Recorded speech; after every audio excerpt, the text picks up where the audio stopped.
16 de diciembre de 2021. 1 de la tarde. La última furgoneta Nissan Navara blanca cruzó la línea de montaje de la zona franca en Barcelona, apagando un latido industrial que había retumbado durante exactamente un siglo.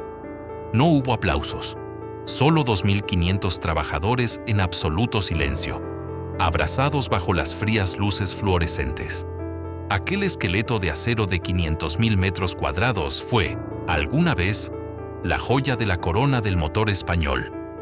El epicentro donde nacieron los primeros Ford del país, donde los míticos tractores Ebro motorizaron los campos de una nación hambrienta y donde se llegaron a escupir 200.000 vehículos al año. Hoy, las prensas hidráulicas están congeladas. El eco de los robots de soldadura ha sido reemplazado por el silbido del viento, colándose entre techos oxidados. De miles de empleos directos a cero. ¿Cómo colapsa un titán de 100 años? No fue la falta de ingenio, ni la pereza obrera. Aquellos muros sobrevivieron a una guerra civil fratricida y a una dictadura asfixiante, pero no pudieron sobrevivir a una hoja de cálculo, firmada a 10.000 kilómetros de distancia. Para entender cómo muere un gigante industrial, primero hay que observar cómo respira cuando es concebido. Y en la década de 1920, la península ibérica no respiraba, jadeaba. Mientras las chimeneas de Detroit, Manchester y el Ruhr alemán escupían el humo negro y denso de la segunda revolución industrial, España seguía anclada en un semifeudalismo de tracción animal. Era un país de mulas, caminos de tierra, alpargatas y una aristocracia terrateniente que miraba el reloj con absoluto desdén. Pero al otro lado del Atlántico, un hombre obsesionado con la estandarización universal miraba un mapa de Europa con un compás en la mano. Henry Ford no veía naciones, ni ricas herencias culturales, veía nudos logísticos y cuotas de mercado por conquistar. Gran Bretaña ya tenía su planta de montaje en Trafford Park. Francia tenía la suya en Burdeos. Faltaba el flanco sur. El 25 de mayo de 1920, con un capital inicial de 500.000 pesetas, nacía legalmente en un modesto almacén de la zona franca de Cádiz, la Ford Motor Company, SAE. Cádiz, sin embargo, demostró ser un error de cálculo geográfico. Era un magnífico puerto de entrada para los pesados cajones de madera de pino que llegaban por vía marítima desde Michigan, cargados con las piezas del mítico Ford T. Pero carecía del sustrato vital, el ecosistema. No había talleres auxiliares, no había matriceros cualificados y, sobre todo, no existía una burguesía comercial con el apetito suficiente para absorber la producción. Así que, en 1923, Ford empaquetó sus prensas y miró hacia el noreste. Miró hacia la autoproclamada Manchester catalana, Barcelona. Específicamente, clavó su bandera en el número 149 de la avenida Icaria, en el corazón industrial del barrio del Pueblo Nuevo, el Poblenou. Aquello no fue una simple mudanza corporativa, fue una colisión de placas tectónicas. Por un lado, aterrizaba el fordismo puro, la tiranía del cronómetro, la división del trabajo hasta la extenuación mental, la cinta transportadora que dictaba el ritmo del corazón humano y la férrea filosofía de que un obrero no debía pensar, solo ejecutar un movimiento repetitivo 8.000 veces por turno. Por el otro lado, aguardaba el obrero barcelonés de los años 20. Aquel operario no era el granjero dócil del medio oeste norteamericano. El proletariado del Pueblo Nuevo venía de una antiquísima tradición de oficios gremiales. Poseía un orgullo artesanal indomable y estaba altamente politizado. Era el epicentro mundial del anarcosindicalismo. Mientras los ingenieros de Michigan, ataviados con impolutas camisas blancas y cuellos almidonados, instalaban las primeras líneas de montaje, continuas de la península, en las tabernas de la calle Pere IV, los operarios discutían los textos de Bakunin, organizaban cajas de resistencia y guardaban pistolas Star, del calibre 9 largo, entre los sacos de carbón, listos para la próxima huelga general. El contraste visual y sonoro dentro de la nave era hipnótico. El aire olía permanentemente a aceite de corte, a caucho virgen y a la pintura negra de secado rápido que cubría los chasis. Todo estaba tabulado. Las instrucciones llegaban traducidas del inglés con una frialdad matemática. La empresa introdujo el concepto de salario alto a cambio de sumisión absoluta. Ford pagaba por encima de la media de la industria textil barcelonesa, pero prohibía hablar en la línea, prohibía silbar, regulaba estrictamente los segundos para ir al retrete y penalizaba con el despido los retrasos de un solo minuto. En 1929, la compañía dio el paso definitivo hacia su asimilación nacional. Se constituyó formalmente como Ford Motor Ibérica, sociedad anónima, abriendo su capital a inversores locales y cotizando en la Bolsa de Madrid. El éxito comercial fue arrollador. Tener un Ford dejó de ser una excentricidad de aristócratas para convertirse en el símbolo de estatus de médicos, abogados y prósperos comerciantes de vino y aceite. Las ruidosas furgonetas Ford comenzaron a desplazar a los carros de caballos en el reparto matutino del céntrico mercado del Born. No obstante, la tensión subterránea entre el modelo americano y el alma catalana nunca desapareció.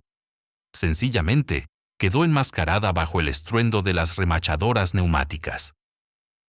Los directores norteamericanos que se asomaban a los ventanales del segundo piso de la avenida Icària observaban una paradoja que los manuales de la Escuela de Negocios de Harvard no lograban descifrar. Aquellos operarios locales, a los que juzgaban indisciplinados y propensos al asamblearismo, resultaron ser unos genios de la improvisación mecánica. Cuando una costosa troqueladora traída de Detroit sufría un atasco hidráulico, el protocolo americano exigía detener la línea y telegrafiar a un técnico especialista.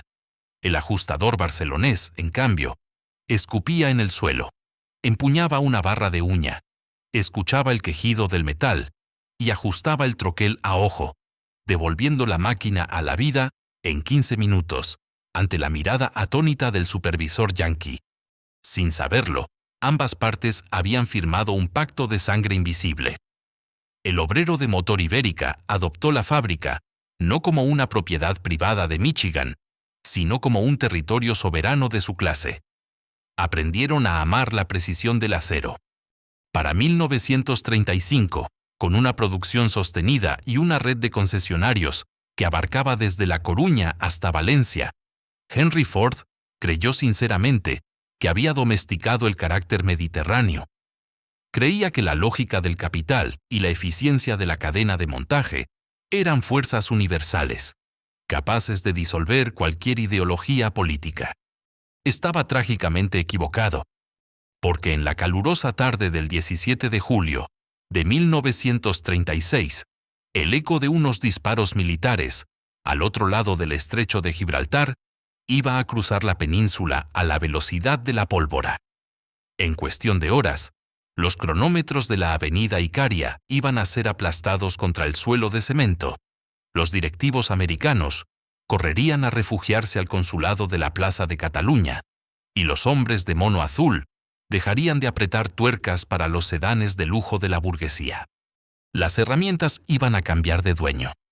El 19 de julio de 1936, el ruido de los motores de combustión en la avenida Icària fue silenciado por el repiqueteo seco de las ametralladoras Hotchkiss. Cuando estalló la guerra civil, el Comité Obrero de la CNT incautó las instalaciones en menos de 48 horas. La bandera norteamericana fue arriada del mástil principal y reemplazada por el trapo rojinegro del anarcosindicalismo. De un día para otro, la lógica del beneficio desapareció, tragada por la urgencia de la supervivencia bélica. Los elegantes sedanes Ford V8, que antes ensamblaban para los industriales de la seda, fueron apartados a un rincón del patio. Las prensas que daban forma a los guardabarros de lujo comenzaron a curvar gruesas planchas de acero laminado para recubrir camiones comerciales, transformándolos en los temibles tiznaos. Vehículos blindados artesanales, pesados y asfixiantes, que salían de la fábrica directamente hacia el frente de Aragón. Aquellos 3 años de guerra transformaron la psique del trabajador de la avenida Icaria. Ya no eran empleados de una multinacional, eran los cirujanos del metal de una república sitiada. Cuando los bombardeos de la aviación fascista italiana destrozaban el cableado eléctrico del barrio del Pueblo Nuevo, los mecánicos hacían girar los tornos, conectándolos a motores de camión estáticos. Se forjó entonces un sentimiento de propiedad mística. La fábrica no era de quien poseía las acciones en un banco de Boston, sino de quien mantenía las calderas encendidas bajo el fuego enemigo. Pero en enero de 1939, las tropas del general Francisco Franco entraron por la diagonal. El silencio que cayó sobre la nave de Pueblo Nuevo fue más denso que el de los bombardeos. Los líderes sindicales habían huido al exilio cruzando los Pirineos o yacían en las fosas comunes del Camp de la Bota. Una nueva dirección, designada por el régimen militar, reabrió las puertas de hierro. Lo que los operarios supervivientes encontraron al regresar a sus puestos fue un paisaje de desolación económica. La autarquía, obsesionada con un nacionalismo de autoabastecimiento extremo y aislada internacionalmente por su connivencia con las potencias del eje, la dictadura franquista cerró las fronteras del país a cal y canto. El cordón umbilical que unía Barcelona con Detroit quedó tajantemente seccionado. El gobierno de Estados Unidos impuso embargos. Ya no llegarían más buques cargados de cigüeñales de acero templado, ni carburadores de precisión, ni neumáticos de caucho virgen. La orden de la dictadura para Ford Motor Ibérica fue tan simple como cruel: producir sin importar el cómo. Comenzó así la era del milagro de la escasez, una etapa de heroísmo industrial que la historia oficial rara vez reconoce. Sin materia prima, los ingenieros catalanes se vieron obligados a practicar una forma de alquimia desesperada. Los operarios salían con camiones a peinar los cementerios de chatarra de la guerra. Fundían en los hornos viejos cañones inutilizados, bloques de motor de tanques soviéticos, T-26 destrozados, y vallas de hierro forjado de las fincas abandonadas para conseguir el metal necesario con el que fundir nuevas piezas. Como no había gasolina civil, los técnicos de la avenida Icaria perfeccionaron la instalación del gasógeno, un grotesco artefacto de ebullición pegado a la parte trasera de los camiones que quemaba carbón vegetal, cáscaras de almendra o madera de pino para generar un gas pobre que, a duras penas, lograba mover los pistones. Ver un camión Ford de los años 30 tosiendo humo gris por las cuestas de Montjuic, propulsado por cáscaras de fruto seco, era la metáfora visual de un país que se negaba a morir de inanición. Mientras tanto, a 6.000 millas de allí, en las mullidas oficinas de la sede central en Dearborn, Michigan, la junta directiva de Ford miraba los balances de su filial española con una mezcla de repugnancia y fatiga. Para la familia Ford, España se había convertido en un agujero negro financiero. Las draconianas leyes de control de divisas del franquismo impedían que la filial repatriara un solo dólar de beneficio a la matriz. Además, el Instituto Nacional de Industria, INI, el brazo ejecutor del intervencionismo estatal, presionaba asfixiantemente a los directivos norteamericanos, exigiéndoles que cedieran la mayoría accionarial a manos españolas si querían obtener licencias de importación de maquinaria. A principios de la década de 1950, Henry Ford II, nieto del fundador, tomó una regla de cálculo y trazó una línea roja sobre el mapa de Europa.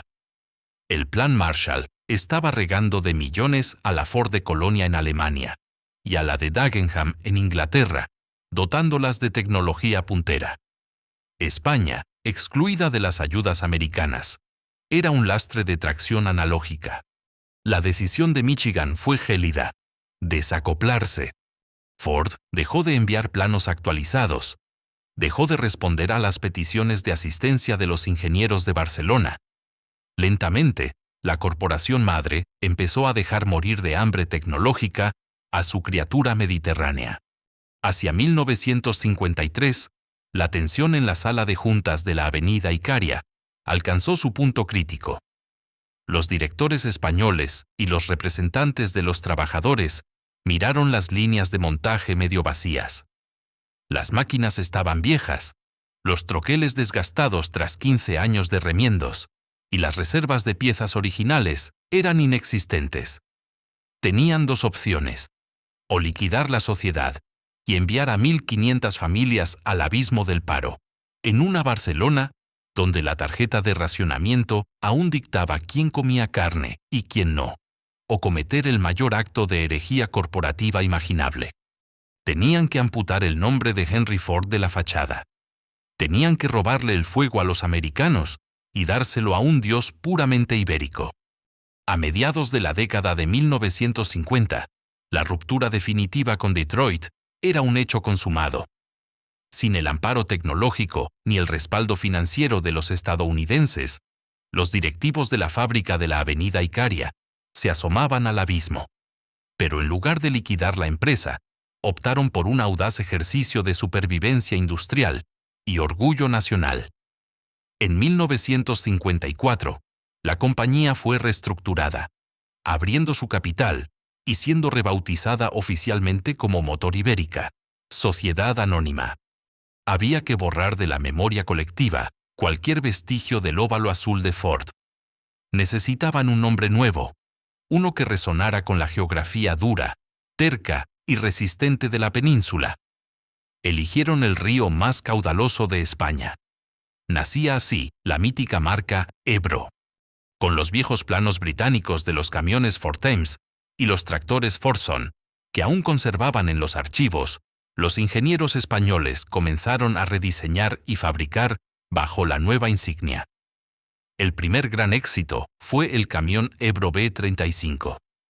Era un vehículo tosco, espartano y prácticamente indestructible, diseñado de manera específica para soportar la brutalidad de los caminos de tierra y las carreteras secundarias, llenas de socavones, que conformaban la red viaria española de la posguerra. Pero el verdadero impacto sociológico, el sismo que cambiaría la faz del país para siempre, llegaría con la maquinaria agrícola. Pintados de un característico y vibrante color azul, los tractores Ebro comenzaron a inundar los vastos campos de Castilla, Andalucía y el Valle del Ebro. Aquellas ruidosas máquinas de 4 ruedas y tubos de escape humeantes hicieron más por la modernización de España que cualquier decreto gubernamental de la época. Sustituyeron la milenaria tracción de sangre por el motor de combustión interna. Un solo tractor azul de Motor Ibérica hacía en una jornada el trabajo de 10 mulas y 20 braceros. Esta revolución mecánica empujó a millones de campesinos a abandonar el campo y emigrar a los cinturones industriales de las ciudades, transformando definitivamente la matriz económica de España de agraria a industrial. El éxito comercial fue tan abrumador que, en 1967, las históricas y laberínticas instalaciones del Pueblo Nuevo se quedaron raquíticas. Motor Ibérica necesitaba oxígeno, espacio para crecer y expandir sus alas. La solución fue un traslado faraónico a los terrenos cenagosos, ganados al delta del río Llobregat, la zona franca de Barcelona. Aquel nuevo polígono industrial no era una simple fábrica, era una verdadera ciudad del metal. 500,000 de metros cuadrados de naves industriales, prensas colosales que hacían temblar el suelo, kilómetros de relucientes cintas transportadoras y un ejército de miles de obreros uniformados con monos de trabajo azules. La zona franca se convirtió instantáneamente en una fortaleza inexpugnable del movimiento obrero barcelonés. Entrar a trabajar en las líneas de ensamblaje de Motor Ibérica era el equivalente obrero a ganar la lotería. Significaba alcanzar la cúspide de la clase trabajadora, un salario fijo y envidiable, acceso a la seguridad social, economatos con descuentos, planes de vivienda subvencionada y, sobre todo, la certeza casi dogmática de que, el día que te jubilaras, tus hijos heredarían tu puesto en la línea. Durante los años 60 y principios de los 70, Ebro parecía una deidad invencible. Eran los dueños absolutos del mercado nacional, de vehículos comerciales e industriales. Sus directivos se paseaban por las grandes ferias del motor europeas, con la arrogancia propia del nuevo rico industrial. Habían sobrevivido al abandono de Michigan y se habían convertido en un gigante autóctono por méritos propios. Sin embargo, esa misma monumentalidad física y contable ocultaba una fragilidad letal. Motor Ibérica era un gigante que había crecido bajo el cristal de un invernadero. El mercado cerrado, cautivo y ferozmente proteccionista de la dictadura. La ilusión de invulnerabilidad de la zona franca se hizo añicos violentamente, en el otoño de 1973. La crisis del petróleo sacudió los cimientos de la economía mundial, y España, dependiente casi por completo del crudo exterior, entró en una devastadora espiral de inflación, recesión y desempleo galopante. De la noche a la mañana, el crédito se secó y las ventas de camiones pesados y tractores se desplomaron. Motor Ibérica se despertó de repente, atrapada en la peor de las paradojas empresariales. Era un monstruo demasiado grande e insaciable para sobrevivir únicamente con un mercado doméstico español severamente deprimido, pero tecnológicamente demasiado anticuado y poco competitivo para exportar a pecho descubierto y enfrentarse a marcas como Volvo, Scania o Mercedes-Benz en Europa. Las políticas de aranceles que la habían engordado durante décadas estaban a punto de desaparecer con la inminente transición democrática española y la lógica apertura hacia el mercado común europeo.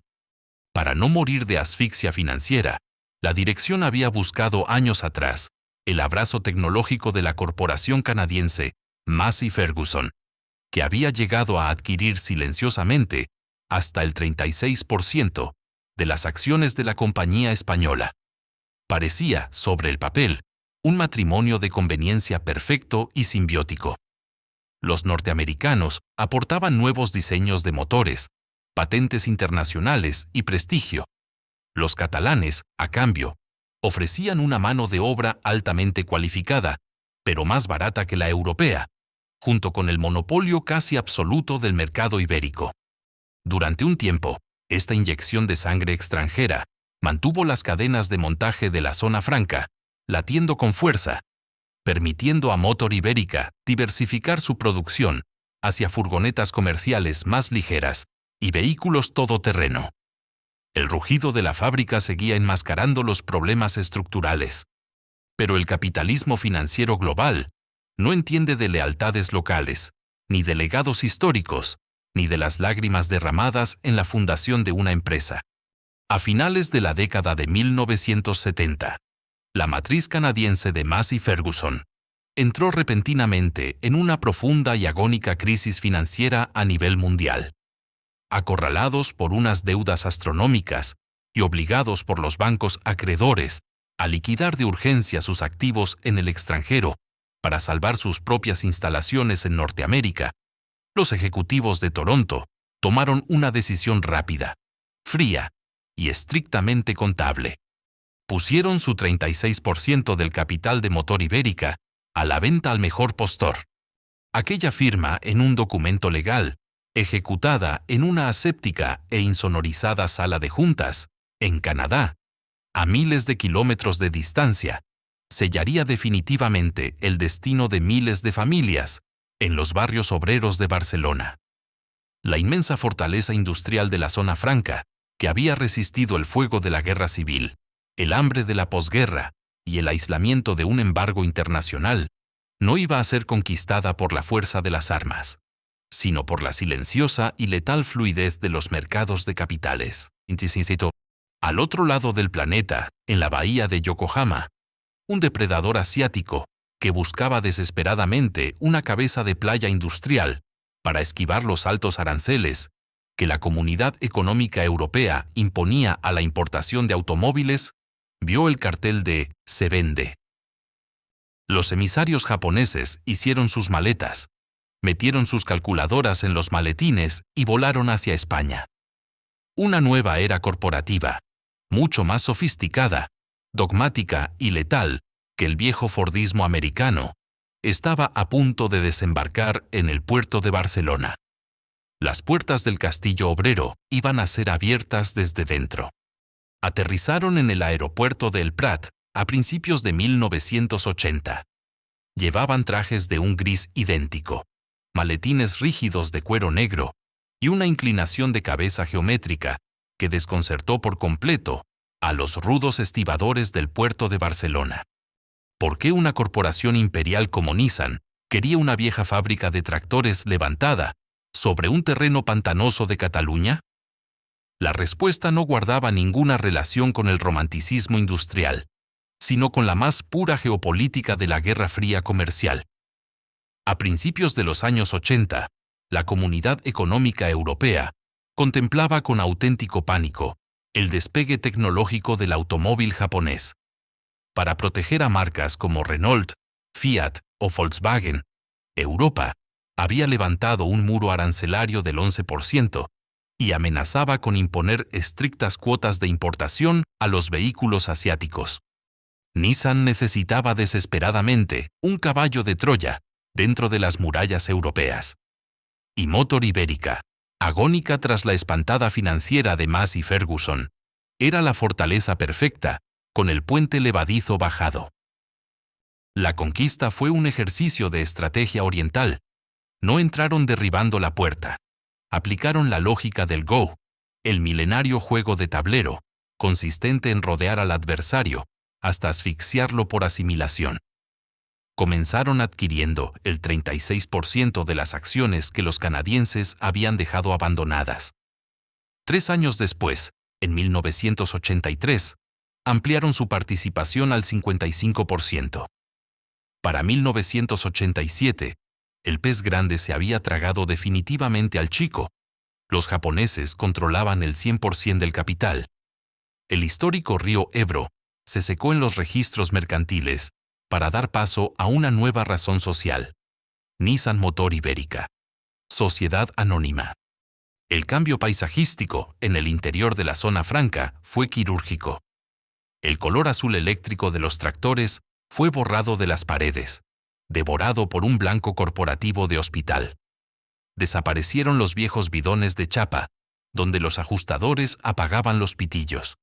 En su lugar, brotaron kilómetros de líneas amarillas, pintadas sobre el cemento, que delimitaban de forma draconiana el paso de peatones y el carril de las carretillas. Llegó el Kanban, el sistema de producción, justo a tiempo, que dinamitaba los inmensos y caóticos almacenes de repuestos para obligar a que cada tornillo llegara a la mano del operario exactamente 60 segundos antes de ser fijado en el chasis. Lo que ocurrió a continuación entre aquellos muros fue uno de los choques antropológicos más fascinantes de la historia industrial moderna. Fue la colisión a 200 kilómetros por hora entre dos planetas de espaldas. Por un lado, el misticismo corporativo de Yokohama. Los ingenieros japoneses trajeron el Kaizen, la mejora continua, el concepto sagrado del Gemba, el respeto absoluto por el lugar físico donde se crea el valor, y la devoción casi religiosa hacia la empresa, como una extensión de la familia biológica. En sus primeros meses, la nueva dirección intentó introducir uniformes de trabajo sin bolsillos, para evitar que los operarios metieran las manos dentro en actitud ociosa, y sugirió, con exquisita cortesía oriental, la posibilidad de que la plantilla realizara 5 minutos de flexiones y estiramientos colectivos antes de que sonara la sirena del turno. Al otro lado de la mesa, el obrero de la zona franca casi se atraganta con el bocadillo de panceta. Aquel trabajador barcelonés venía de la cultura del asamblearismo de bocina, del carajillo de coñac a las 6 de la mañana para entrar en calor, del tuteo áspero al encargado y de la huelga salvaje como herramienta de apertura de cualquier negociación. Para el veterano sindicalista catalán, el director de la fábrica no era un padre al que honrar, sino el adversario natural de su clase. Cuando un traductor japonés intentó explicarle a un enlace sindical de comisiones obreras que la fábrica era su casa, el operario respondió señalando el reloj de fichar. Mi casa está en un 5º piso del Hospitalet. Esto es un matadero de horas, y me las pagáis a 40 pesetas. Los conflictos laborales de la primera mitad de los 80 fueron titánicos. Los ejecutivos japoneses observaban, pálidos tras los ventanales de la gerencia, cómo 3.000 hombres en mono azul cortaban la ronda del litoral quemando montañas de neumáticos viejos mientras entonaban la Internacional. En la mentalidad japonesa, una huelga era una deshonra moral para la comunidad. Para el metalúrgico de Barcelona, era un martes por la mañana. Sin embargo, la sangre no llegó al Mediterráneo por una única y terca razón. Ambas facciones, en el fondo de su código genético, amaban el metal bien ejecutado. En 1983, de aquella fricción tectónica, nació el vehículo que selló la paz, el Nissan Patrol.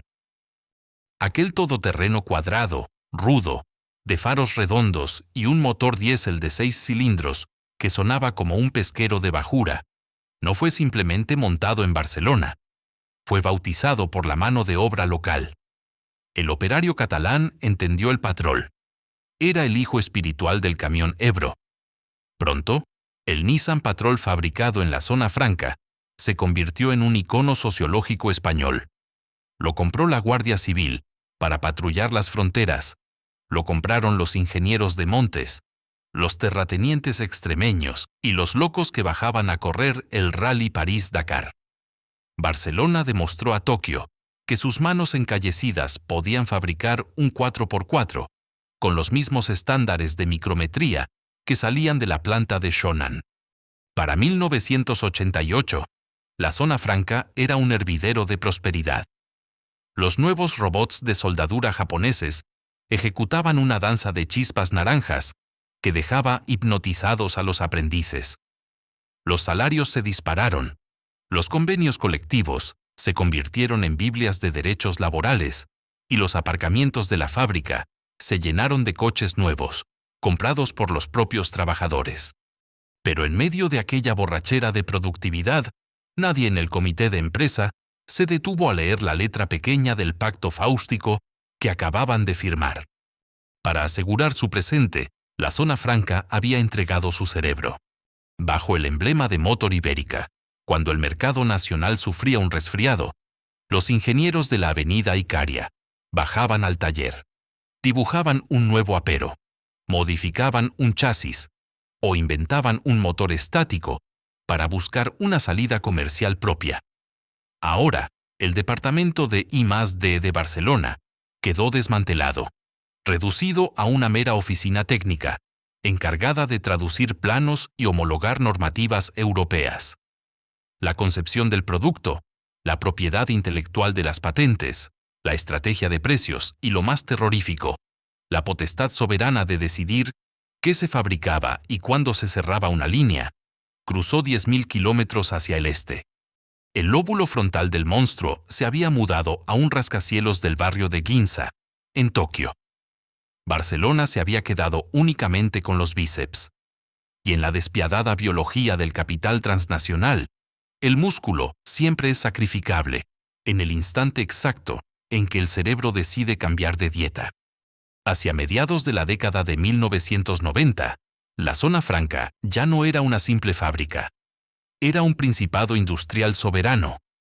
Si los años 80 habían sido la era de la difícil digestión y el aprendizaje del método japonés, el periodo comprendido entre 1995 y 2007 fue, sencillamente, la mayor exhibición de músculo productivo que jamás había contemplado la cuenca del Mediterráneo.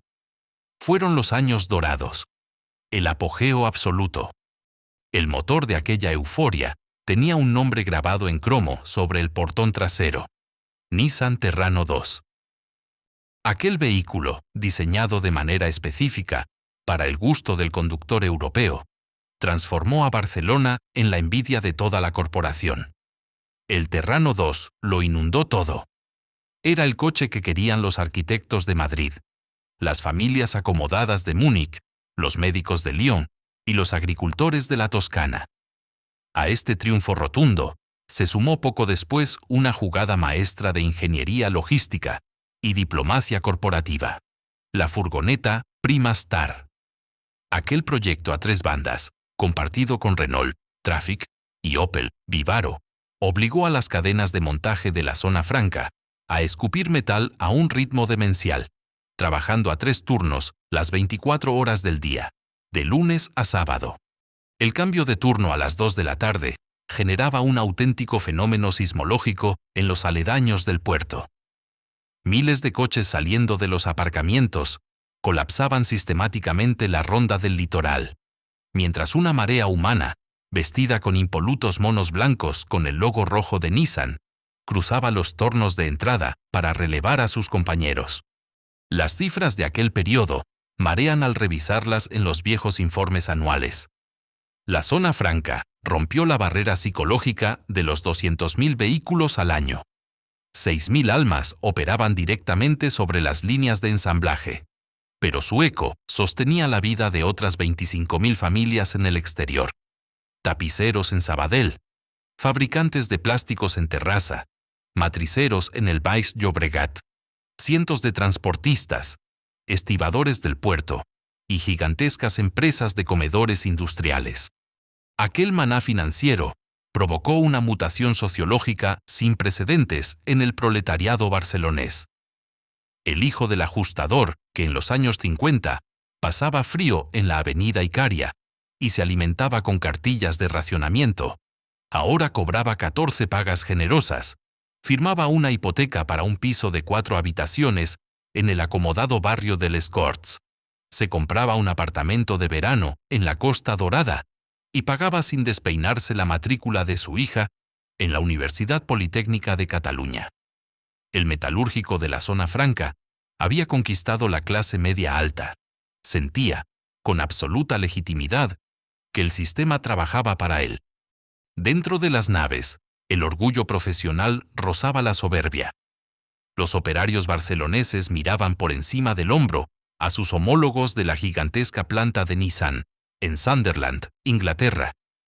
Sunderland hacía coches pequeños de plástico para el tráfico urbano.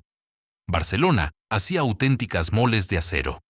Cuando los severos inspectores de calidad enviados desde Yokohama auditaban las cotas de soldadura del nuevo todoterreno Pathfinder o de la pick-up Navara, se quitaban la gorra en señal de reverencia. La micrometría catalana rozaba el cero absoluto de error. Eran, indiscutiblemente, la joya de la corona de los vehículos comerciales del imperio Nissan en todo el planeta. Pero la historia de la economía enseña una lección implacable. El momento de mayor arrogancia de un imperio coincide, casi matemáticamente, con el instante exacto en el que planta la semilla de su propia destrucción. Esa semilla no era visible a simple vista. No estaba reflejada en los balances contables, que rebosaban cientos de millones de euros en beneficios, ni en las sonrisas de los ministros de Industria, que acudían a la zona franca a fotografiarse cortando cintas inaugurales. Estaba escondida bajo el capó. Era un tumor silencioso, negro y grasiento, el monocultivo del diésel. Embriagados por el éxito comercial del Terrano, del Pathfinder y de los vehículos comerciales pesados, tanto la cúpula directiva de Tokio como la gerencia local de Barcelona cometieron el pecado mortal de la pereza estratégica. Decidieron apostarlo absolutamente todo a una sola carta. El 100% de las líneas de montaje de la zona franca quedó amarrado a motores de combustión interna de ciclo diésel, de gran cilindrada, pesados y enormemente sedientos. A finales de los años 90 y principios de los 2000, la lógica parecía irreprochable. Al conductor europeo le fascinaba el gasóleo. Era un combustible fiscalmente subvencionado y más barato que la gasolina. Ofrecía un par motor salvaje para mover vehículos de 2 toneladas con soltura y otorgaba una autonomía imbatible en carretera. ¿Para qué alterar una fórmula mágica que imprimía billetes a la velocidad de la luz? Sin embargo, fuera de los muros insonorizados de la zona franca, el mundo estaba cambiando de piel, a una velocidad que los ejecutivos del automóvil se negaron a diagnosticar. En diciembre de 1997, en una fría sala de conferencias de Japón, 84 países firmaban el histórico Protocolo de Kioto. Ese mismo año, un extraño y silencioso coche con forma de cuña, propulsado por un motor eléctrico acoplado a uno de gasolina, salía tímidamente a las calles de Tokio. Era el Toyota Prius. Mientras el gran rival de Nissan empezaba a trazar el mapa del futuro híbrido y electrificado, en Barcelona, los ingenieros seguían celebrando la llegada de inmensos bloques de hierro fundido, de 2,5 litros. En los despachos de la Comisión Europea en Bruselas, los burócratas ya afilaban los lápices para redactar las futuras y asfixiantes normativas anticontaminación Euro 4, Euro 5 y Euro 6. El diésel, que durante décadas había sido promocionado por los propios gobiernos europeos como la gran solución ecológica frente al calentamiento global por su menor emisión de CO2, iba a ser repentinamente juzgado, condenado y ejecutado en la plaza pública por culpa de sus letales emisiones de óxidos de nitrógeno, NOx, y micropartículas en suspensión. La zona franca se había metido voluntariamente en una jaula de oro. Cualquier analista de riesgos de primer nivel que hubiera escrutado la planta en 2005 habría encendido todas las balizas de emergencia.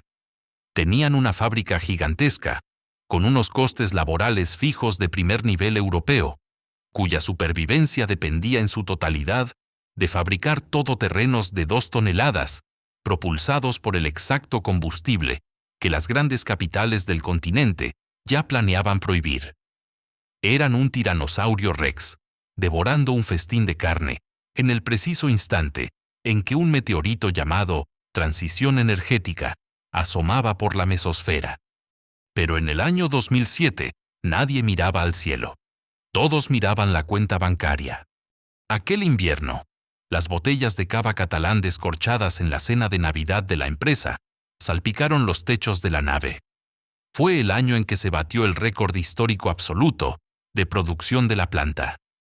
Ninguno de los 6.000 empleados que alzaron sus copas aquella noche podía imaginar que aquella sería la última Navidad de paz de sus vidas, ni que, a 1.000 kilómetros de allí, en un frío despacho de París, un hombre apodado el asesino de costes acababa de posar sus ojos sobre el balance de Barcelona con el gesto torcido de un cirujano que contempla un miembro gangrenado. El estallido de la crisis financiera global de 2008 alteró para siempre la gramática del capitalismo. Cuando el banco de inversión Lehman Brothers cayó, el pánico sacudió las sedes de todos los fabricantes de automóviles del planeta. Para sobrevivir al gélido invierno recesivo, la histórica alianza firmada a finales de los años 90 entre la francesa Renault y la japonesa Nissan dejó de ser un pacto de caballeros para transformarse en un experimento de darwinismo corporativo extremo. Al timón de aquella maquinaria bicéfala se sentaba un hombre con pasaporte triple y una devoción patológica por la reducción de costes, Carlos Ghosn. Apodado por la prensa financiera internacional como Le Cost Killer, el asesino de costes, la filosofía de gestión de Ghosn era de una simplicidad brutal. Las fábricas de un mismo grupo industrial no debían cooperar entre sí. Debían competir a muerte por la supervivencia. Bajo este nuevo dogma teológico de la eficiencia, la zona franca perdió definitivamente su estatus de hija predilecta de Yokohama. De repente, Barcelona se vio arrojada a la arena de un coliseo interno, donde tenía que pelear como un gladiador contra las inmensas plantas de Renault en Francia, contra la factoría de Nissan en Sunderland, Reino Unido, y contra las nuevas y competitivas líneas de montaje que la alianza estaba levantando en Tánger, Marruecos. El mecanismo de extorsión diseñado por los despachos de París y Tokio era de una frialdad matemática. Cada vez que tocaba asignar la fabricación de un nuevo vehículo, la dirección de la empresa reunía al comité de empresa de Barcelona y colocaba un revólver metafórico sobre la mesa. O aceptáis una doble escala salarial para los nuevos contratados, congeláis los sueldos de los veteranos y aumentáis la flexibilidad de la jornada hasta el límite de la extenuación física, o este modelo se irá a una planta francesa. Vosotros decidís si queréis que esta fábrica siga abierta. Acorralados por el pánico a un desmantelamiento inminente, en medio de una España devastada, por un 26% de desempleo nacional, los históricos y aguerridos sindicatos catalanes hicieron lo impensable. Doblaron la rodilla. Firmaron convenio tras convenio, cediendo derechos laborales históricos que sus padres y abuelos habían conquistado en las barricadas de los años 70. Aceptaron rebajas salariales encubiertas, claudicaron ante la eventualidad y permitieron la entrada masiva de trabajadores de empresas de trabajo temporal. Lo dieron absolutamente todo, a cambio de una única y desesperada promesa: volumen de carga de trabajo. La cúpula directiva aplaudió la madurez y responsabilidad de los operarios barceloneses y, en un gesto de aparente magnanimidad, les concedió los ansiados nuevos proyectos. La planta barcelonesa, que había nacido sabiendo diseñar camiones pesados y adaptar robustos todoterrenos a la compleja orografía ibérica, fue tratada por los planificadores de la Alianza como una impresora genérica a la que se le podía introducir cualquier cartucho de tinta. Pero lo que descendió por las rampas de descarga de la zona franca no fueron salvavidas industriales, fueron yunques de plomo diseñados, por negligencia o ignorancia del mercado, para hundir a la factoría en lo más profundo del Mediterráneo. El primer regalo envenenado llegó a las líneas de montaje en 2014 y se llamó Nissan Pulsar. Obsesionada con destronar al todopoderoso Volkswagen Golf en el peleadísimo segmento de los vehículos compactos europeos, la alianza decidió encargar la fabricación de este turismo de 5 puertas a la factoría de Barcelona. Era un contrasentido industrial absoluto. Meter un coche medio, de márgenes comerciales estrechísimos y concepción de tráfico urbano, en una planta de pura herencia metalúrgica pesada, optimizada durante décadas, para ensamblar chasis de largueros y travesaños, obligó a gastar decenas de millones de euros en readaptar los robots de soldadura. El resultado comercial fue catastrófico. El Pulsar nació sin alma, con un diseño genérico que no despertaba ninguna pasión, y llegó tarde a un mercado que ya empezaba a darle la espalda a las berlinas tradicionales para abrazar de forma masiva la fiebre de los SUV. El consumidor europeo lo ignoró por completo. Apenas 4 años después de su ruidoso lanzamiento, las líneas del Pulsar se detuvieron silenciosamente. Nadie acudió a su funeral. Sin embargo, el verdadero monumento a la arrogancia corporativa, el colosal error de cálculo, que terminó de fracturar la columna vertebral de la zona franca, aterrizó en 2017 fruto de un romance fugaz entre la alianza Renault-Nissan y el gigante alemán Daimler, la Mercedes-Benz Clase X. Sobre el papel de una presentación de diapositivas, la idea sonaba a genialidad financiera. Coger el esqueleto mecánico, la transmisión y el chasis de la exitosa pick-up Nissan Navara, que ya se fabricaba en Barcelona, vestirla con una carrocería de diseño sobrio, colocarle la imponente estrella plateada de Mercedes en la parrilla delantera y venderla al público a precio de vehículo de auténtico lujo. Para los operarios de la zona franca, el ensamblaje de la clase X fue un auténtico calvario técnico. Tuvieron que aprender a convivir con 2 estándares de tolerancia geométrica completamente opuestos en la misma cinta transportadora. El pragmatismo funcional japonés por un lado, y la soberbia milimétrica de la ingeniería de Stuttgart por el otro. Las estrictas auditorías de calidad alemanas paralizaban la cadena de producción entera por una desviación de 1 milímetro en el encaje de un plástico o por el tono de un cromado. Cuando el vehículo salió finalmente a la venta, a un precio de salida cercano a los 50.000 euros, el mercado dictó una sentencia de muerte instantánea. El cliente tradicional de Mercedes se sentó en la cabina, tocó los plásticos inferiores de la consola central y reconoció de inmediato el tacto de una furgoneta Nissan de trabajo camuflada. El profesional del campo, por su parte, jamás pagaría 50.000 euros para cargar sacos de abono llenos de barro. La clase X fue un fracaso de proporciones históricas para la marca alemana. En mayo de 2020, tras apenas 2 años de agónica producción y con unas ventas globales tan ridículas que no cubrieron ni una mínima fracción de los costes de desarrollo, Mercedes-Benz rompió el contrato de forma unilateral y ordenó retirar sus troqueles de Barcelona. Aquel doble fracaso del Pulsar y la clase X dejó a la zona franca exhausta, operando a un ritmo fantasmagórico y acumulando un déficit de utilización de sus instalaciones que hacía sonar todas las alarmas en Tokio.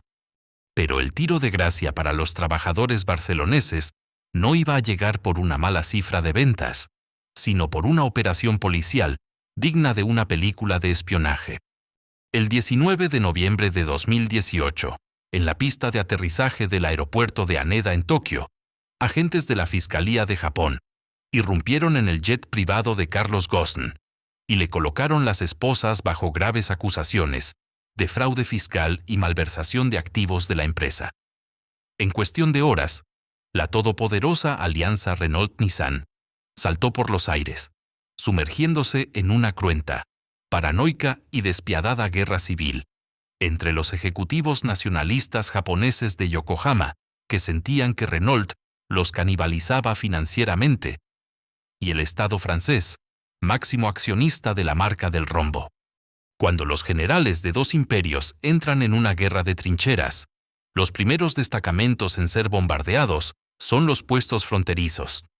Con Ghosn encerrado en una celda de aislamiento en Tokio y la corporación desangrándose en los parqués bursátiles, los nuevos comandantes de Nissan iniciaron una purga mundial para demostrar a los fondos de inversión que tenían el coraje de tomar decisiones drásticas.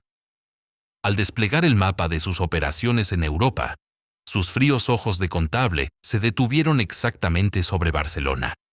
Veían una factoría gigantesca, con unos costes fijos de primer nivel occidental, con capacidad instalada para ensamblar 200.000 coches al año, pero que a duras penas lograba escupir 60.000. Veían una plantilla de veteranos a la que ya no se le podía exprimir ni una sola gota más de sudor, ni recortar un céntimo más de sus salarios. Veían, en definitiva, un miembro solitario, periférico y sin padrinos políticos, al que resultaba infinitamente más barato amputar de cuajo que intentar curar. El cursor del ordenador en la sede central de Yokohama acababa de seleccionar la celda de la zona franca, preparándose para pulsar la tecla de suprimir. Para un operario metalúrgico, el estruendo fabril es sinónimo de paz mental. Significa que hay pan sobre la mesa. El silencio absoluto es terrible, pero existe una tortura psicológica mucho más refinada: el ritmo intermitente. El sonido de una fábrica que se asfixia a cámara lenta. Entre los años 2018 y 2019, la inmensa ciudadela de la zona franca entró en un estado de sedación inducida que comenzó a devorar los nervios de las 6.000 personas que dependían de su pulso. Primero desapareció el bullicioso turno de noche. Poco después, los viernes por la tarde se vaciaron de contenido hasta convertirse en jornadas de parada técnica obligatoria. El eco de los pasos sobre el cemento pintado de amarillo empezó a escucharse con demasiada nitidez. Las cifras de producción caían por la ladera de un precipicio contable. De aquellos soberbios 200.000 vehículos anuales de la época dorada, el contador se desplomó hasta apenas 55.000 unidades. El esqueleto de acero operaba por debajo del 25% de su capacidad física instalada. En la ciencia de la ingeniería industrial existe una ley no escrita, pero matemáticamente exacta. Una planta de ensamblaje de automóviles que cae por debajo del 80% de ocupación entra en zona de alerta roja. Por debajo del 30%, deja de ser una fábrica y se convierte en un mausoleo con gastos fijos de hotel de 5 estrellas. Sin embargo, mientras las prensas de estampación acumulaban polvo, en las oficinas de relaciones públicas se desplegaba una elaborada coreografía de anestesia corporativa. Los portavoces oficiales de la compañía, ataviados con impecables trajes y sonrisas ensayadas, repetían ante los micrófonos de la prensa local un mantra redactado por bufetes de abogados. Nissan mantiene su compromiso absoluto e inequívoco con Barcelona. Estamos atravesando una transición industrial compleja a nivel global, pero la factoría sigue siendo un activo fundamental para nuestra estrategia europea. Los trabajadores escuchaban aquellas declaraciones a través de los transistores mientras miraban las líneas de montaje detenidas. El ser humano de mono azul posee un sexto sentido, desarrollado tras décadas de convivir con las máquinas, para detectar la mentira corporativa.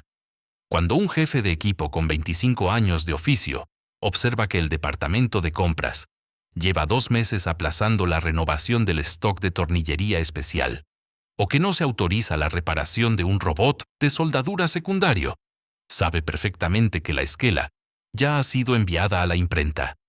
Los directivos solo están discutiendo el tipo de letra. A 10.000 kilómetros de allí, en los despachos acristalados de Yokohama, los analistas de la corporación ya no veían seres humanos con hipotecas en el Baix Llobregat. Veían un concepto letal llamado coste de infrautilización. Cada furgoneta o pick-up que abandonaba la zona franca en 2019 le costaba a las arcas de Nissan un 30% más que si ese mismo chasis hubiera sido soldado en las gigantescas instalaciones de la marca en Tailandia o Sudáfrica. La sentencia firme dictaba dejar morir a la criatura de inanición. No iban a ejecutar el cierre de forma súbita, pues un despido colectivo salvaje de 3.000 personas de forma directa encendería las calles de Cataluña y hundiría las ventas comerciales de la marca en toda la península ibérica. Habían optado por aplicar un torniquete lento, milímetro a milímetro, esperando pacientemente a que el tejido industrial se necrosara por sí solo y la plantilla implorara una salida pactada. Hacia el invierno de finales de 2019, la atmósfera en el polígono industrial de la zona franca se había vuelto irrespirable, densa como el humo de un incendio subterráneo. La incertidumbre sostenida durante meses opera sobre la mente humana como un ácido corrosivo. Destruye los matrimonios, dispara el consumo de ansiolíticos y transforma los descansos del bocadillo en asambleas improvisadas, cargadas de furia y paranoia. Los operarios dejaron de hablar de fútbol o de las notas escolares de sus hijos. El único tema de conversación era el seguimiento de los cargueros en el puerto a través de aplicaciones móviles. Si un buque con bandera panameña atracaba en el muelle de la Nissan sin los contenedores habituales de cajas de cambio importadas desde Japón, el rumor corría por las 3 naves en menos de 10 minutos, provocando taquicardias colectivas. Ante la asfixia deliberada, el histórico gen anarcosindicalista y combativo del Pueblo Nuevo, que aún dormía en el código genético de aquellos hombres y mujeres, decidió despertar de su largo letargo. En enero de 2020, los monos blancos corporativos volvieron a mancharse de negro.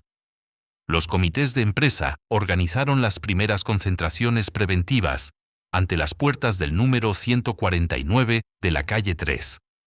Regresó el paisaje visual y sonoro de los años 80. Bidones metálicos ardiendo para combatir el relente de la madrugada barcelonesa, el ensordecedor y rítmico estruendo de las bocinas de aire comprimido, y pancartas escritas a mano con pintura roja que lanzaban una advertencia desesperada a la ciudadanía. Si cae Nissan, cae Barcelona. Los trabajadores más veteranos acudían a las asambleas de fábrica, acompañados de sus hijos, muchos de ellos operarios de empresas auxiliares de logística, conscientes de que lo que se estaba librando sobre aquel asfalto agrietado no era la defensa de un puesto de trabajo individual, sino la supervivencia de toda una estirpe obrera. Los directivos locales, parapetados tras los cordones de seguridad privada, miraban el calendario con auténtica angustia. Sabían que la Asamblea Obrera estaba cogiendo temperatura de fusión y que, de un momento a otro, la olla a presión reventaría en forma de una huelga indefinida que paralizaría el suministro de piezas para otras plantas europeas de la Alianza. Necesitaban un milagro logístico, una distracción de escala planetaria, un acto de Dios que les permitiera bajar la persiana de la nave sin tener que sostenerle la mirada a 3.000 padres de familia enfurecidos. Y entonces, en marzo de 2020, el destino le regaló al capitalismo financiero el escudo perfecto. Llegó microscópico, invisible y a bordo de los vuelos internacionales procedentes del norte de Italia y de Asia. Cuando la pandemia de COVID-19 golpeó Europa y el gobierno de España decretó el histórico estado de alarma el 14 de marzo, encerrando a 47 millones de ciudadanos en sus domicilios, el estruendo de las bocinas en las puertas de la zona franca se apagó de forma instantánea. Por estrictas razones de salud pública, las barricadas obreras fueron desmontadas por la policía. Las líneas de ensamblaje se congelaron no por una huelga, sino por un imperativo virológico. Para la junta directiva sentada en la insonorizada sede de Yokohama, aquel confinamiento domiciliario obligatorio no fue una tragedia sanitaria. Fue un inmenso, opaco y celestial telón de terciopelo. De repente, la corporación disponía de 3 meses de absoluto despeje táctico. Ya no había manifestaciones que esquivar, ni piquetes informativos en el puerto, ni cámaras de televisión enfocando los ojos llorosos de los operarios en los telediarios de máxima audiencia. Solo había calles desiertas, ciudadanos aterrorizados por las curvas de mortalidad y un silencio sepulcral cubriendo toda la península ibérica. En la penumbra de sus despachos domésticos, iluminados únicamente por el resplandor azulado de los monitores a través de conexiones VPN securizadas, los liquidadores de Nissan entendieron que jamás volverían a tener una oportunidad histórica semejante. El paciente estaba intubado, sedado y atado a la cama de un hospital. Era el instante milimétricamente exacto para desconectarle el oxígeno de forma definitiva y culpar de la defunción a la fatalidad de la naturaleza. El 28 de mayo de 2020, amaneció en Barcelona, con ese cielo plomizo y eléctrico que suele preceder a las tormentas del Mediterráneo. A las 8 de la mañana, en una aséptica sala de reuniones de la zona franca, los representantes del comité de empresa se sentaron frente a un gran monitor plano. Al otro lado de la fibra óptica, a 10.000 kilómetros de distancia, y con el uso horario marcando las 3 de la tarde en Japón, apareció el rostro de Makoto Uchida, consejero delegado de la corporación. No hubo apretones de manos, ni café compartido, ni el peso de la mirada humana. La diplomacia corporativa del siglo XXI había sustituido el coraje de la presencia física por la cobardía geométrica de una ventana de Zoom. Con una voz monocorde, leyendo un documento en inglés que un traductor iba desgranando en un castellano desprovisto de cualquier entonación, Uchida proyectó una diapositiva titulada Plan de Transformación Global Nissan Next. En la página 14 del documento, bajo el epígrafe de Racionalización de activos fijos en Europa, aparecía una sola línea de texto, junto a un pequeño aspa roja. Cierre de la planta de Barcelona. La sentencia firmada en Yokohama incluía el desmantelamiento de las 3 instalaciones del clúster catalán, la inmensa matriz de la zona franca, la planta de estampación de Montcada y Reixac y el centro de suspensiones de Sant Andreu de la Barca. 3.000 empleos directos y más de 20.000 indirectos borrables de un plumazo. Cuando la pantalla se fundió a negro, en la sala barcelonesa no se escuchó un solo grito. Hubo unos segundos de parálisis, el silencio helado del que acaba de escuchar el parte de defunción de un familiar que llevaba meses en la UCI. Pero esa parálisis duró exactamente lo que tardó un enlace sindical en teclear un mensaje de WhatsApp a los compañeros que aguardaban de pie en el exterior de la nave. «Nos matan». Lo que ocurrió a las 8:10 de la mañana en el exterior del polígono no fue una protesta, fue una deflagración. La sirena de la fábrica, aquella que durante 100 años había dictado la hora del bocadillo y el final del turno, comenzó a aullar de forma continua, lúgubre, como una alarma antiaérea. Cientos de operarios que se encontraban en sus domicilios afectados por los expedientes de regulación temporal violaron las restricciones de movilidad de la pandemia y condujeron enloquecidos hacia la calle 3. Regresó el fuego. Los trabajadores arrastraron palés de madera de pino, viejos neumáticos de camión, bidones de lubricante y chatarra acumulada en los patios para levantar una barricada monumental frente a la puerta principal. Le prendieron fuego. Una inmensa y densa columna de humo negro y aceitoso se elevó verticalmente hacia el cielo de Barcelona, tan alta y oscura que resultaba perfectamente visible desde las almenas del castillo de Montjuïc y desde la cubierta de los ferries que amarraban en el puerto. Aquel humo no era una táctica de presión para arañar un 2% más en el convenio. Era una pira funeraria. Era el proletariado barcelonés quemando sus propias naves ante la evidencia de que el invasor había decidido abandonar el fuerte, dejándolos encerrados dentro. La guerra que desató aquella pira duró 890 días. El metalúrgico catalán demostró a la cúpula directiva que, si bien podían arrebatarle el sustento, no iban a arrebatarle la dignidad a coste cero. Bajo el lema «Nissan no se cierra», las camisetas amarillas de los huelguistas se convirtieron en el uniforme oficial del conflicto laboral más duro que había vivido España en el siglo XXI. Los operarios bloquearon las salidas del puerto de Barcelona, impidiendo que la naviera de la empresa embarcara las últimas pickups terminadas con destino a los mercados del norte de Europa. Marcharon en manifestación por la avenida Diagonal hasta rodear el consulado del Japón. Hicieron sonar miles de bocinas frente al Parlamento de Cataluña y acamparon a las puertas del Ministerio de Industria en Madrid. El paisaje humano de aquellas acampadas de verano en el asfalto de la zona franca destilaba una melancolía que partía el alma. Allí se juntaban 3 generaciones. El abuelo de 80 años, jubilado de la vieja motor ibérica de los tractores azules, sentado en una silla de playa plegable mientras le sostenía el termo de café helado a su nieto de 22, aprendiz de mecatrónica en la misma línea de montaje, que ahora yacía paralizada por los piquetes. El anciano miraba las naves cerradas y repetía, señalando el asfalto con su bastón: «Aquí dentro me dejé yo el menisco en el 68, para que tú pudieras ir al instituto. No les dejes las llaves». Pero el otoño de 2020 trajo consigo el baño de realidad de la geopolítica europea. Los sindicatos exigían la nacionalización de la factoría, pero los tratados de la Unión Europea prohibían de forma tajante que los estados inyectaran dinero público para sostener el exceso de capacidad productiva de una empresa privada. El gobierno de España no podía obligar a un fabricante japonés a seguir produciendo vehículos que no quería vender. La corporación, fría y metódica, activó entonces su segunda palanca: el desgaste por asfixia económica.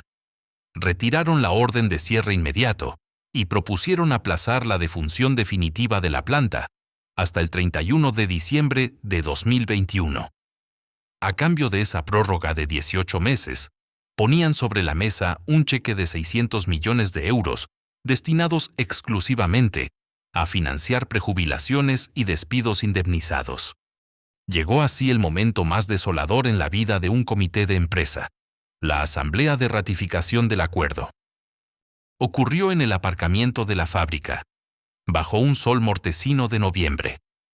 Los líderes sindicales, con las voces completamente rotas por la afonía de los megáfonos y las noches sin dormir, se subieron al capó de una furgoneta para dirigirse a una marea de 2.500 rostros cansados. Tuvieron que pronunciar las palabras prohibidas: Tuvieron que explicarles a sus compañeros que la batalla por mantener el metal caliente se había perdido de forma irreversible, pero que habían logrado arrancar a la multinacional el plan de bajas incentivadas más caro de la historia industrial del país. 60 días por año, trabajados sin tope de mensualidades y prejubilaciones aseguradas para todo aquel que hubiera cumplido los 50 años. Nos compran el pasado porque no nos quieren dar el futuro, gritó un operario desde la tercera fila.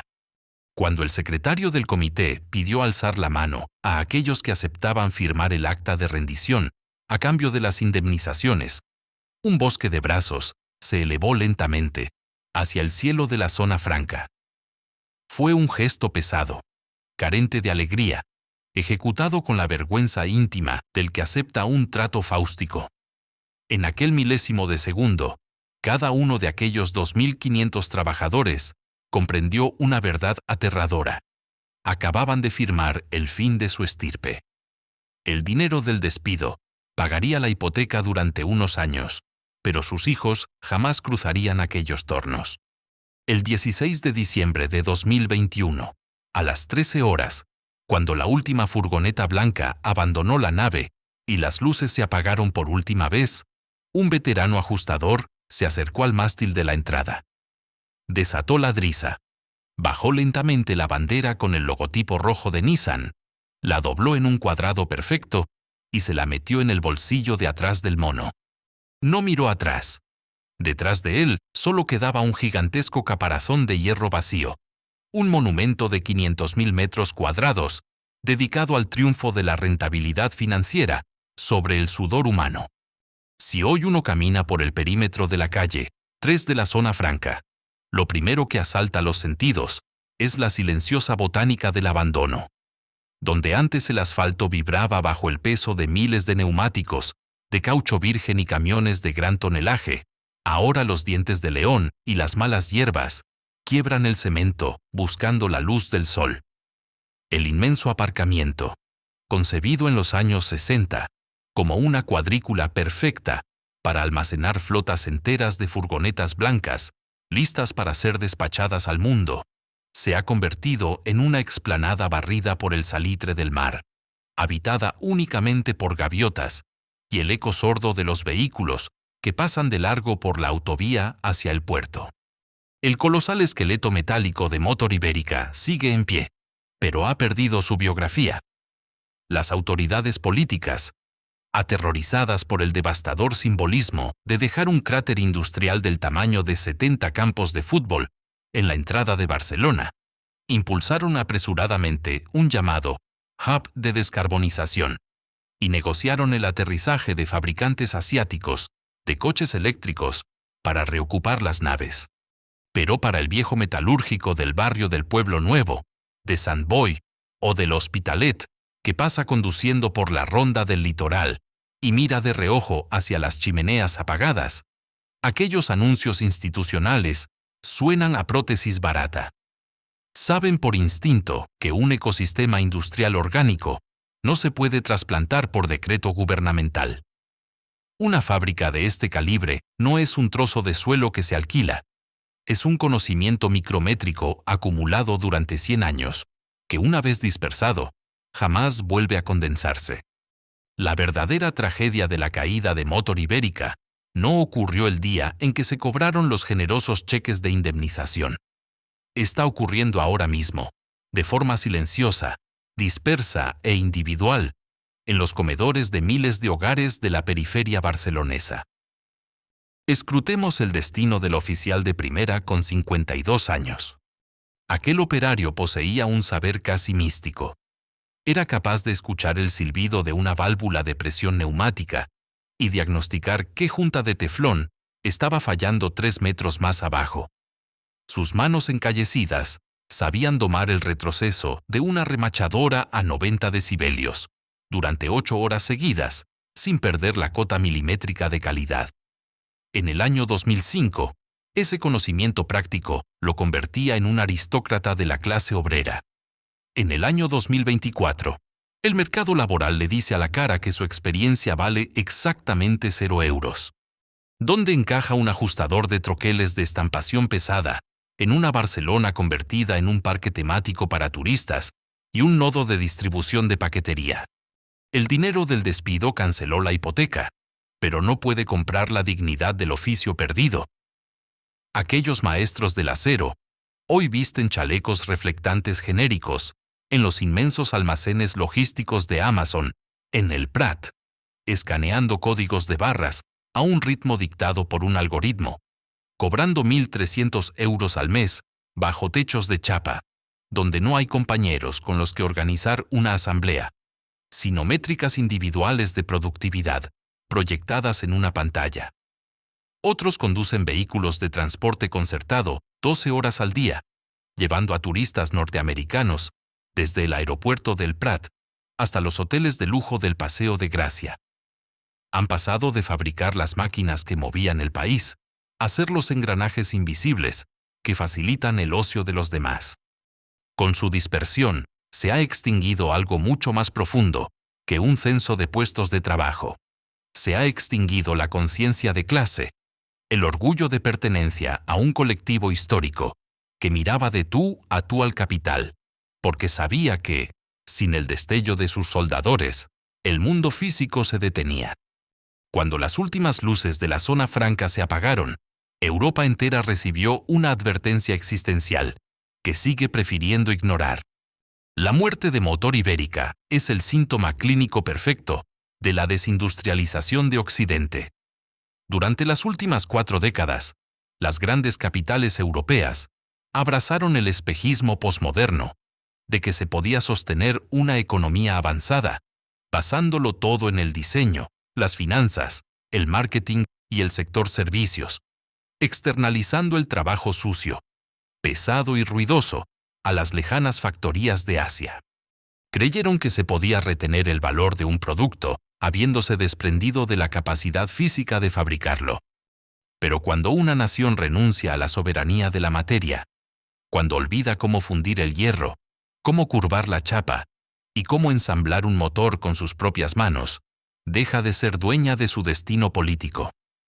Se convierte en un inmenso y frágil decorado de cartón piedra, totalmente dependiente del capricho de las navieras internacionales y de las decisiones geopolíticas tomadas en Pekín o Washington.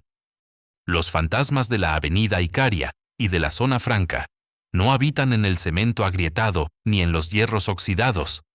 Habitan en la mirada de esa generación de hombres y mujeres que hoy caminan por Barcelona, sabiendo que fueron los últimos depositarios de un secreto sagrado: el milagroso arte de transformar el acero bruto en civilización. Al final, el colapso de la zona franca no es una anomalía barcelonesa, es un síntoma occidental. Cuando una sociedad decide apagar un horno industrial de 100 años, no solo deja de ensamblar un vehículo, rompe un contrato social que costó 3 generaciones redactar.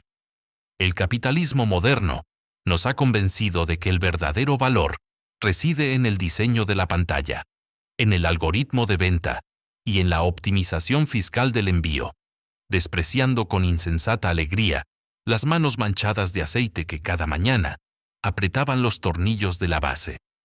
Hemos cambiado el martillo por el ratón de ordenador. Hemos creído, con la soberbia propia de los imperios en decadencia, que podíamos externalizar el sudor, el ruido y la combustión a miles de kilómetros de distancia, quedándonos únicamente con la parte limpia del negocio, el marketing y el margen financiero. Pero la historia de la civilización no perdona el vacío. Una nación que olvida cómo transformar la materia prima en una máquina funcional se convierte en una nación cautiva. Se transforma en un hermoso y frágil decorado de cartón piedra, donde todo se consume, pero nada se engendra. La vieja motor ibérica no fue derrotada por la falta de talento de sus ingenieros, ni por la pereza de sus obreros. Fue liquidada por una matemática sin rostro. Aquellos hombres y mujeres que dejaron sus juventudes, sus meniscos y sus esperanzas entre los muros de la avenida Icaria y de la calle 3, no perdieron simplemente un empleo. Perdieron su patria industrial. Hoy, cuando el viento del Mediterráneo silba entre las vigas de hierro oxidado del polígono fantasma. No llora por una corporación llamada Nissan. Llora por el fin de una estirpe de artesanos del acero. Mira a tu alrededor. En tu propia ciudad, en los márgenes de la autopista por la que conduces cada día, es muy probable que haya una chimenea de ladrillo apagada, una nave con los cristales rotos, o un descampado donde antes cientos de personas entraban a trabajar de madrugada. ¿Cuál es su historia? ¿Quiénes fueron los últimos en apagar la luz? Déjamelo en los comentarios.